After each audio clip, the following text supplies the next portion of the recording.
Shearsol Raj High School has taken an initiative step of continuing learning process. Taking part in it, I in my previous class discussed about present perfect tense. In this class, I will discuss about past perfect and future perfect tense. আমাদেরকে জেনে নিতে হবে এই ক্লাসে যে past perfect tense কোথায় কোথায় আমরা ব্যবহার করব। To express an action completed before another past action. অতীতে দুটো ঘটনা ঘটেছে, তার মধ্যে একটা ঘটনার আগে একটা ঘটনা কমপ্লিট হয়ে গেছে। যে ঘটনাটা আগে কমপ্লিট হয়ে গেছে সেটা পাস্ট পারফেক্ট টেন্স ব্যবহার করে আমরা প্রকাশ করব। আর যেটা পরে ঘটেছে, ঘটনাটা ঘটে যাওয়ার পরে আর একটা ঘটনা ঘটেছে, সেই ঘটনাটা পরের ঘটনাটা আমরা সিম্পল পাস্ট টেন্সে প্রকাশ করব। যেমন I had written the letter before he arrived. এখানে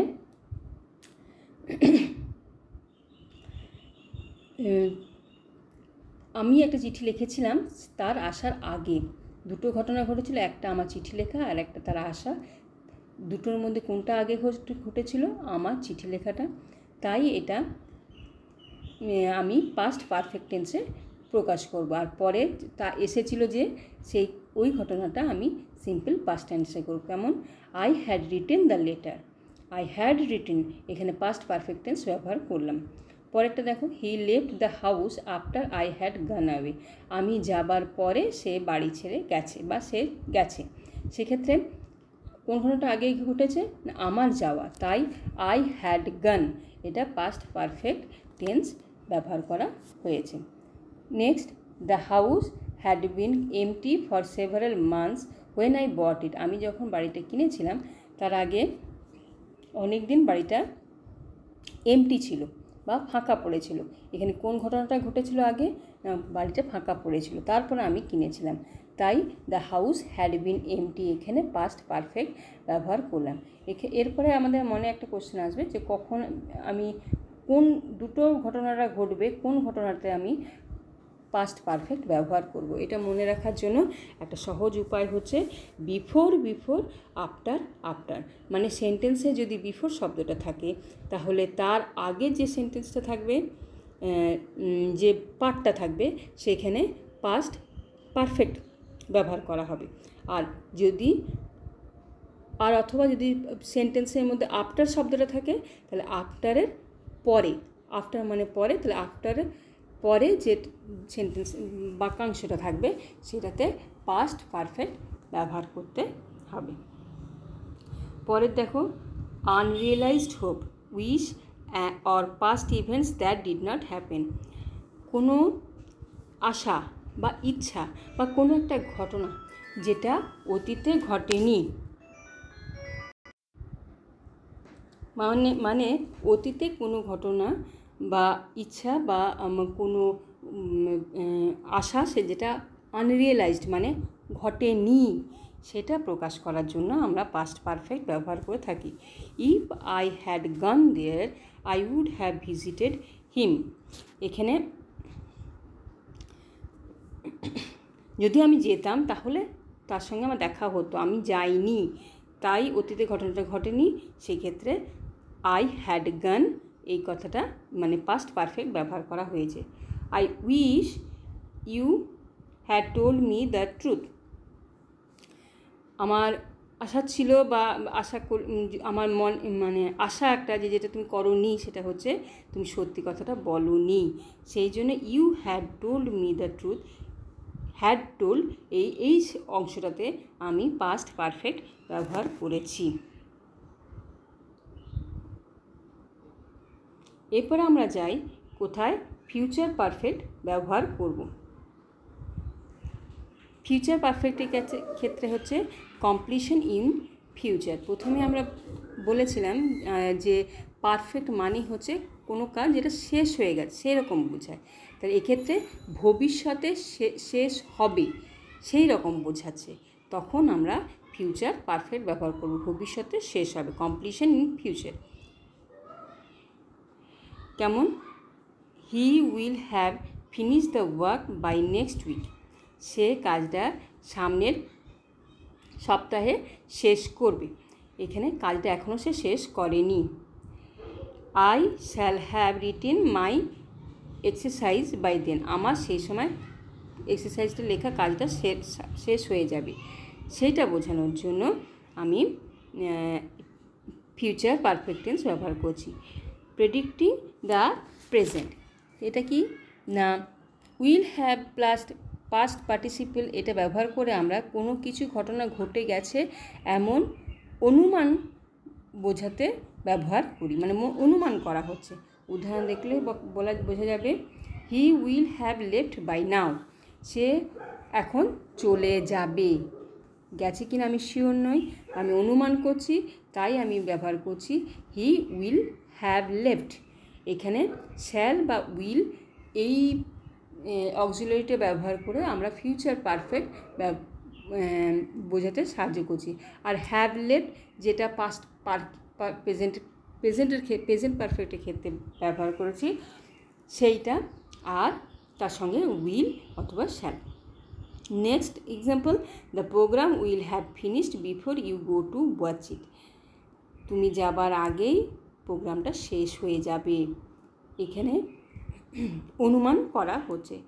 পাস্ট ইন দ্য ফিউচার, অতীতের প্রেক্ষিতে ভবিষ্যৎ বোঝাতে এই টেন্সটা ব্যবহার করা হয়। অতীতের প্রেক্ষিতে মানে অতীতের থেকে একটা কোনো জিনিসকে টেনে এনে সেটা ভবিষ্যতে শেষ হবে সেই রকম বোঝায়। যেমন tomorrow he will have been 80 years old, আগামীকাল তিনি তার 80 বছর বয়স হবে। এখনও কিন্তু তার কমপ্লিট হয়নি, হবে।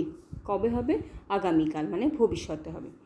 By the end of this month I will have worked here for 5 years, আমার এখানে 5 বছর কাজ করা হবে। তাই সেক্ষেত্রে আমরা ফিউচার পারফেক্ট টেন্সে ব্যবহার করে থাকছি।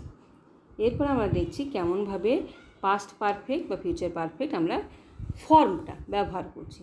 দেখি, সিঙ্গুলার প্লুরাল আর এদিকে first person, second person, third person, যেমন আমরা আগে করেছি।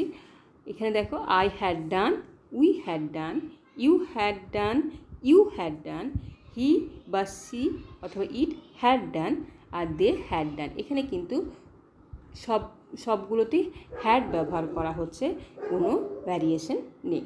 ফিউচার পারফেক্টের ক্ষেত্রে I shall have done, we shall have done, you will have done, you will have done, he she it will have done, আর they will have ডান।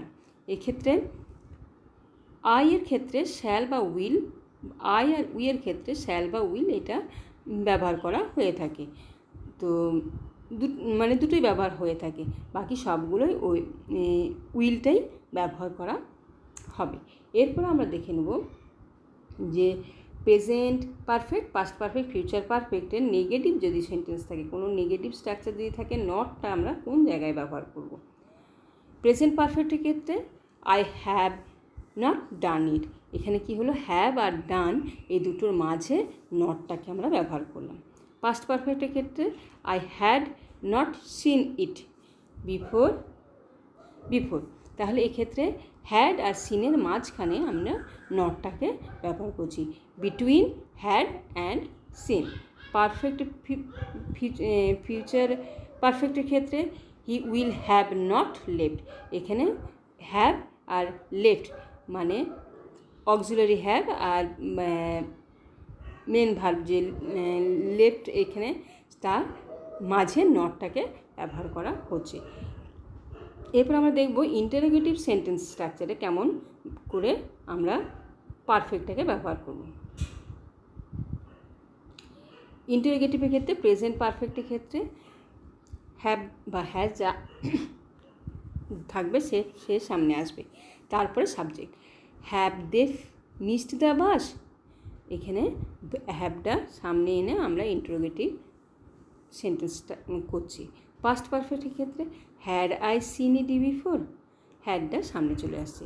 ফিউচারের ক্ষেত্রে will he have left by now, এইখানে উইলটাকে সামনে আমরা আনছি, দিয়ে interrogative sentence structure আমরা করছি।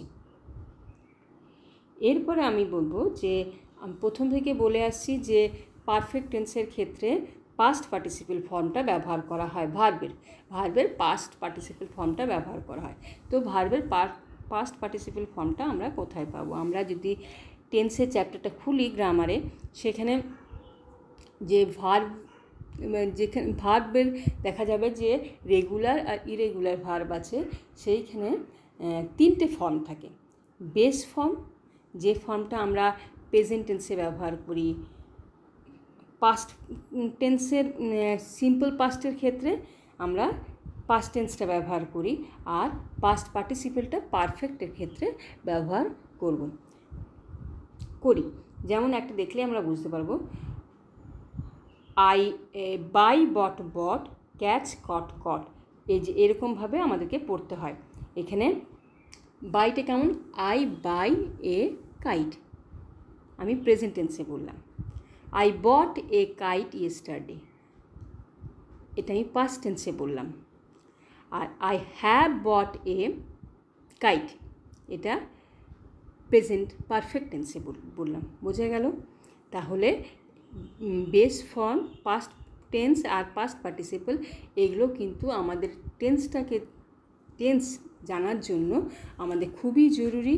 আর যেহেতু এখন স্কুলের ক্লাসগুলো হচ্ছে না, তাহলে আমরা যদি বাড়িতে অল্প অল্প করে এগুলোকে রেগুলার একটু মেমোরাইজ করি, তাহলে কিন্তু এগুলো আমাদের মনে থেকে যাবে। আর যখন এগুলো মনে থেকে যাবে, খুব ইজিলি আমরা টেন্সের ব্যবহারটা সঠিকভাবে করতে পারবো। আমি নেক্সট ক্লাসে present perfect continuous, past perfect continuous এবং ফিউচার পারফেক্ট কন্টিনিউয়াস সম্বন্ধে আলোচনা করব। ঠিক আছে, ততক্ষণ ধন্যবাদ।